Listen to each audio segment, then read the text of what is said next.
coming!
So ayan na sila, kumakain na ng ating ginawang patuka na galing sa basurahan. So kitang-kita mo naman, kitang-kita nyo naman, talagang gustong-gusto nila, no? So sa paggawa ng patuka talaga na sa pamamaraan ko, medyo challenging siya dahil mga abot ka ng isang oras sa pag-chop eh. Pero kung meron kang electric shredder or chopper, napakabilis gawin yun. So yun ay pangarap kong mabili namin. Nang sa ganun ay ma-maximize ko naman din ang aking oras, no? Dahil sa pag-chop sa isang oras na yun, mas madami pa dapat magagawa kung meron tayong katulong na machine, no? So yan, gusto ng mga alaga ko, alaga namin. Gusto ng mga alaga namin Tuwan-tuwa sila.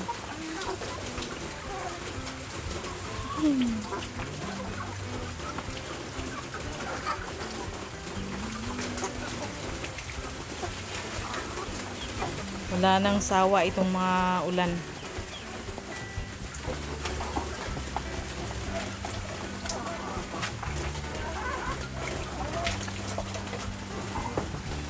Ito naman natin ang ating malalaki ng Rhode Island.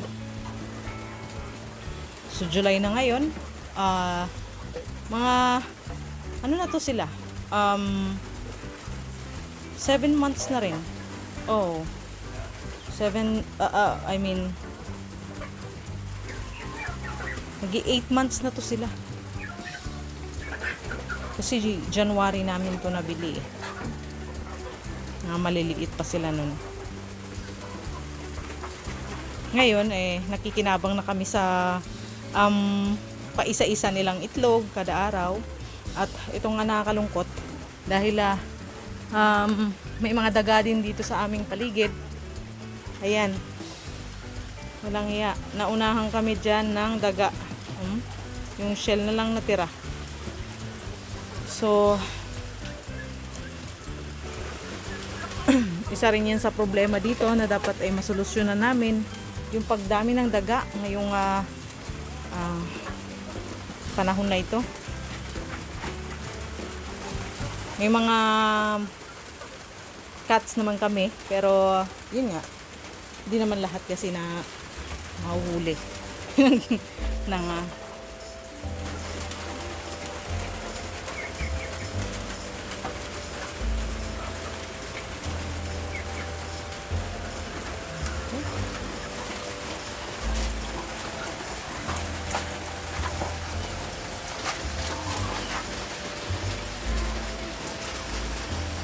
napakaputik dito ngayon dahil wala nang sawa ang pagbuhos ng ulan. Halos araw-araw umuulan.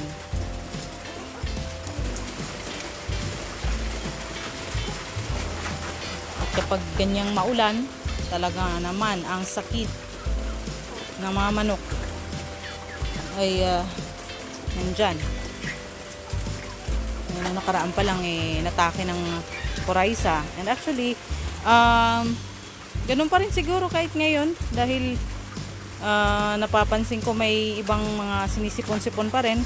Pero since yun na nga, dahil alam ko na ang pwedeng maging alternative na solution dyan ay the first thing na manotice ko na meron silang mga sipon o nagluluha-luha yung mata nila, pinapainom ko na agad ng oregano at saka calamansi.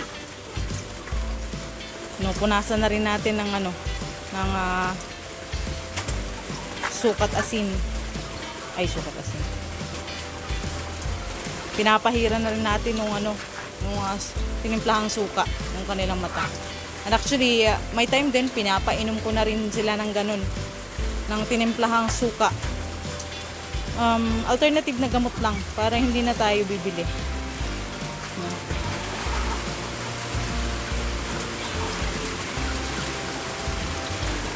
Pero hindi pa rin natin masabi talaga kung hindi pa rin natin talaga ma-assure na 100% ay walang mamamatay sa ating mga alaga.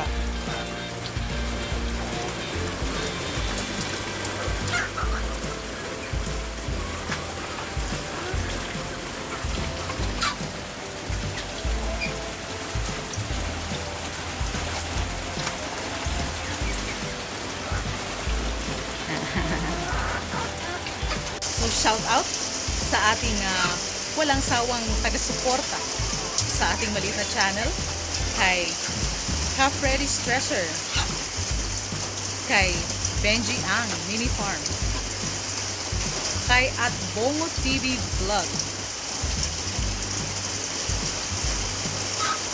kay Jenny D, kay Asis Calayo Vlog, kay Ellen May, at kay Walking Visuals 4K.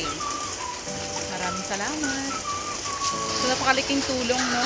Kapag meron tayo mga libreng nakukuha sa ating paligid para pantulong sa ating pantustos para sa ating manukan.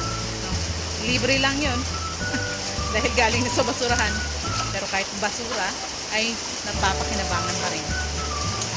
So, kayo ba? Nasubukan nyo na bang gumawa ng patuka gamit ang mga sira-sirang gulay sa basurahan? Comment down below para sa mga nakarelate sa akin sa araw na ito. So, that's it for now. Thank you so much for watching. Sana ay may natutunan kayo sa ating video sa araw na ito. So, kung nagustuhan